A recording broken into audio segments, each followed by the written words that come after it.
Oh. Jazz hands again. What is love? Many people may ask themselves this question when they come across this emotion. But the love that I will be presenting today is not every lovey-dovey type of crap that you'll find in the vow or in the notebook, but it's one with consequences and a lot of sacrifices. The three pieces that I'm presenting today all tie back to tragic love. The first piece is the Titanic, written by James Cameron. The second piece is a poem by Edgar Allan Poe called Annabelle Lee. The last piece is one, it's called A Pet Story by an author unknown. So now, further ado, I will begin my first piece in the scene where Jack and Rose are in the Atlantic Ocean, unsure of what's to come in the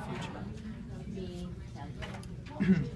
Jack and Rose drift under the blazing stars. The water's glassy with only the faintest underwhelming swirl. Rose can only actually see the stars reflected in the black mirror sea. Jack squeezes the water out of her long coat, tucking it in tightly around her legs. He rubs her arms. His face is chalked with the darkness, low moaning in the darkness around him. It's quiet. Just a few more minutes. It will take them a while to get the boats working. Rose is unmoving, just staring into space. She knows the truth. There won't be any boats. Behind Jack, he sees Officer Wilde. He has stopped moving. He is slumped in his life jacket. Looking almost asleep, he has died of exposure already. I don't know about you, but I tend to write a strongly worded letter to the White Star Line all about this. She laughs weakly, but it's a sign of grasping fear. Rose finds his eyes in the dim light and says, "I love you, Jack." He takes her hand. "No, don't say your goodbyes, Rose. Don't you give up. Don't do it. But I'm so cold. You're going to get out of this. You're going to go on. You're going to make babies. You're going to go watch them grow, and you're going to die an old lady. Warm in your bed, not here, not this night. Do you understand me? But I can't feel my body. Rose, listen to me. Listen. Winning that ticket was the best thing that ever happened to me." Jackie's having trouble getting the breath to speak. It brought me to you, and I'm thankful, Rose. I'm thankful.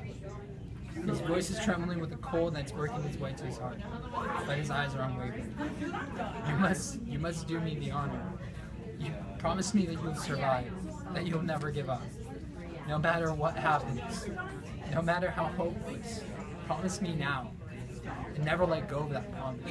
I promise, never let go. I promise I'll never let go, Jack. I'll never let go. She grips his hands and they lie their heads together. It's quiet now, except for the lapping of the water. Now, for my second piece, Edgar Allan Poe, in the poem Annabelle Lee, correlates to his love that he has for someone that's long gone, but he compares his love with the dying waves of the ocean. Without further ado, I'll present my second piece. It was many year ago in the kingdom by the sea, that a maiden there lived, whom you may know, by the name of Annabelle. This maiden she lived with no other thought than to love and be loved by me. I was a child and she was a child, in this kingdom by the sea. But we loved with a love that was more than love, I and my Annabelle Lee, that with a love that winged scraps of heaven covered her in.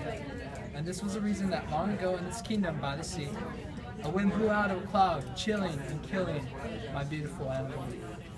So then her highborn kingsman came and bore her away from me to shut her up in the sculpture in this kingdom by the sea.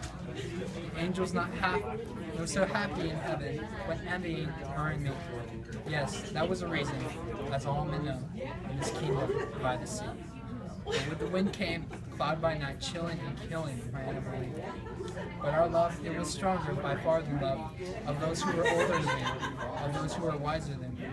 And neither the angels in heaven above, nor the demons down under the sea, can ever dissever my soul from the soul of the beautiful Annabelle Lee. For the moon never beams without bringing me dreams of the beautiful Annabelle Lee. And the stars never rise, but I felt the bright eyes of the beautiful Annabelle Lee. And so on, and all the night tide, I lie down by the side of my darling, my life, my bride, in the sculpture there by the sea, in her tomb, and by the sound of the sea. For my last piece, it's different than the first two. It's a tragic love between a man and its own pet. A dog, actually. So, without further ado, I'll start a pet story by author unknown for oblivious reasons. Okay. When I was a puppy, I entertained you with my antics and made you laugh. You call me your child, and despite another choo-choos and a cover of murder-throw pillows, I became your best friend. Whenever I was bad, you just shake your finger and ask, how could you do that? But then you would roll me over for a ability. Gradually, you began spending more time at work and on your career, and more time searching for your human mate. I waited for you patiently, comforted you through your heartbreaks and disappointments, and never chided you about bad decisions. Romped you with glee about your homecomings and when you fell in love with she. Now your wife is not a dog person, and I still welcomed her in her own house, tried to show her affection and obeyed her. I was happy because you were happy. Then the human babies came, and I shared your excitement. I was fascinated by their pinkness and how they smelled, and wanted to mother them too. Only she and you worried that I might hurt them. I spent most of my time banished to another room or a dog crate. Or how I wanted to love them, but I became a prisoner of love. As it began to grow, I became their friend. They clung to my fur and pulled themselves up in their wobbly legs, poked their fingers in my eyes, investigated my ears, and gave me kisses on my nose. I loved everything about them, especially their touch, because your touch was so infrequent. And I would have defended them with my life if need be. I would sneak into their beds, listen to their worries and secret dreams. Together, we waited for the sound of your car in the driveway.